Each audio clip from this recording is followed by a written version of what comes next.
দেশের মানুষের দুঃখ দুর্দশা কষ্ট নিয়ে আমাদের ভাবনাগুলো দেশের মানুষকে বলা এবং শেয়ার করা, এবং আমরা বাজেটে আসলে কি দেখতে চাই। আমরা জানি যে একটা অবৈধ দখলদার সরকারের কাছে আমরা জিম্মি হয়ে আছি। একটা অনির্বাচিত সরকার গত 15 বছর ধরে এই দেশটাকে শোষণ করছে, এবং বাংলাদেশের ইতিহাসে কোনো দল কোনো সরকার একটা দেশের এত ক্ষতি করে নাই এই সরকার যে পরিমাণ একটা দেশের ক্ষতি করেছে। এবং অর্থনীতিবিদরা বলছেন যে এই দেশের অর্থনীতির কাঠামো প্রতিষ্ঠানগুলো যেভাবে এই সরকার ভেঙে দিয়েছে, আরও 53 বছর গেলেও এই প্রতিষ্ঠানগুলো সংস্কার করে জনগণের সেবার জন্য উপযুক্ত করা যাবে কিনা সেই ব্যাপারে তাদের মধ্যে প্রশ্ন আছে। যে সকল অর্থনীতিবিদরা ঐতিহাসিকভাবে আওয়ামী লীগের পক্ষে কথা বলেছেন, সারা জীবন আওয়ামী লীগের জন্য কাজ করেছেন, 60-এর দশক থেকে আওয়ামী লীগের হয়ে কাজ করেছেন, সেই সকল অর্থনীতিবিদরাও বলতে বাধ্য হচ্ছেন যে বাংলাদেশের অর্থনীতি একটা ফ্রি ফল সিচুয়েশনে আছে। ফ্রি ফল মানে হচ্ছে যে বাংলাদেশে কোনো মানুষকে যদি আপনি একটা উঁচু বিল্ডিং থেকে ফেলে দেন, সে যে রাস্তার উপরে পড়ে মারা যাবে, সুইসাইড করবে, এই পড়ে যাওয়াটাকে বোঝানো হয় হচ্ছে ফ্রি ফল ইকোনমি আর কি। যে অর্থনীতিটা এত দ্রুত গতিতে নিচের দিকে যাচ্ছে, তো এটার মানেটা কি? এটা আমরা কিভাবে দেখতে পাচ্ছি? একটা দেখতে পাচ্ছি হচ্ছে যেটা আমরা বারবার বলেছি যে আমাদের এই সরকার আসার সময় ক্ষমতায় যখন এসেছে, রাষ্ট্র দখল করেছে 2009-এর জানুয়ারিতে, তখন আমরা বলেছি যে তখন যার অ্যাকাউন্টে 1 লক্ষ টাকা ছিল, সেই 1 লক্ষ কোটি শুধু 1 লক্ষ টাকা এখন বর্তমানে 0 টাকা হয়ে গেছে। এটা শুধুমাত্র যদি আপনারা সোনার ভরি হিসাব করেন তাহলে বুঝতে পারবেন যে তখন কত ভরি সোনা 1 লক্ষ টাকা দিয়ে কেনা যেত। আর আজকে 1 ভরি সোনার দাম 1 লক্ষের উপরে চলে গেছে, কখনো কখনো 1,13,000, 1,17,000, 1,20,000 এরকম।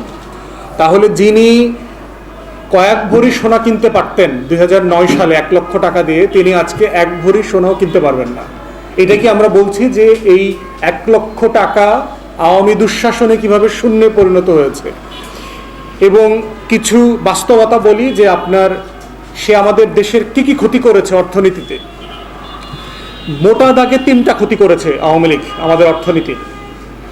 প্রথম যেটা আমরা জনগণরা প্রত্যেক দিন এইটা ফেস করতে হয় বাজারে, সেটা হচ্ছে আমরা অর্থনীতির ভাষায় যেটাকে বলি ইনফ্লেশন, মূল্যস্ফীতি, মুদ্রাস্ফীতি।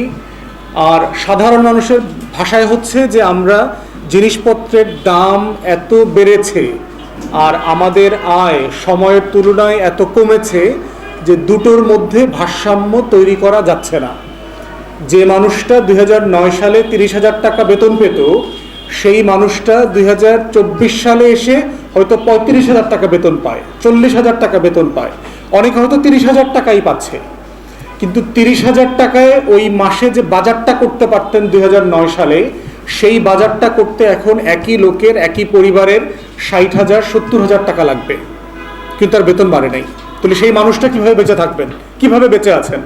সরকার বলছে আমাদের গরিব মানুষ নাকি 21%, 23%। এটা মিথ্যা কথা, এটা কোনোভাবে হইতে পারে না, কমন সেন্স বলে না। গরিব মানুষের সংজ্ঞা কি? জাতিসংঘ থেকে শুরু করে বিভিন্ন আন্তর্জাতিক সংগঠন, ওয়ার্ল্ড ব্যাংক, IMF দরিদ্র এবং অতি দরিদ্রের একটা সংজ্ঞা ঠিক করেছেন। সেটা হচ্ছে যে ডলারে যিনি প্রতিদিন $2 কম উপার্জন করেন, $2 মানে ধরেন 250 টাকা, যিনি প্রতিদিন 250 টাকার নিচে উপার্জন করেন তাকে আমরা দরিদ্র বলছি। আর অতি দরিদ্র হচ্ছে যিনি $1 নিচে উপার্জন করেন, মানে 125 টাকারও কম উপার্জন করেন, এমন মানুষ হচ্ছে অতি দরিদ্র। এখন $2 বিবেচনায় যিনি প্রতিদিন 250 টাকা ইনকাম করেন, তিনি মাস শেষে তার ইনকাম কত টাকা হচ্ছে? 7,000 টাকা, 7,500 টাকার মতো আয় উপার্জন হয়। এখন সিপিডি বলছে গবেষণায় যে বাংলাদেশে একটা মানুষের শুধুমাত্র খেয়ে বেঁচে থাকতে মাসে 5,000 টাকা লাগে।